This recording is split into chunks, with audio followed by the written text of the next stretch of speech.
સમજાવવાનો છું કે ગુણાકારને ઇઝી ટ્રીકમાં કેવી રીતે કરવું. તો આ છે 531 ગુણ્યા 3. તો આપણે 531 માં આ 5 છે ને તેને 5 લીટા કરી નાખવાના ઉપર. આ થઈ ગયા. તો હવે 3 છે એના 3 લીટા કરી નાખવાના 1 2 અને 3. આ એકના એક જ લીટું કરવાનું. હવે આ 3 વડે ગુણવાનું છે ને એટલે એના આડા લીટા કરી નાખવાના 1 2 3. હવે આ જે પોઈન્ટ પડે ને પોઈન્ટ ને ગણી લેવાના.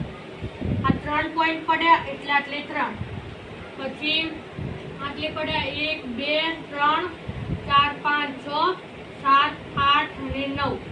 આટલે પડ્યા 9 પોઈન્ટ.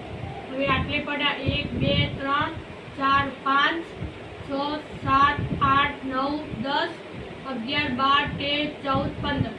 આટલે પડ્યા 15 પોઈન્ટ. તો આપણો જવાબ એકદમ સરળ રીતે આવી ગયો છે. તો આપણે ગુણાકારની સૌથી ઇઝીમાં ઇઝી ટ્રીક આ છે.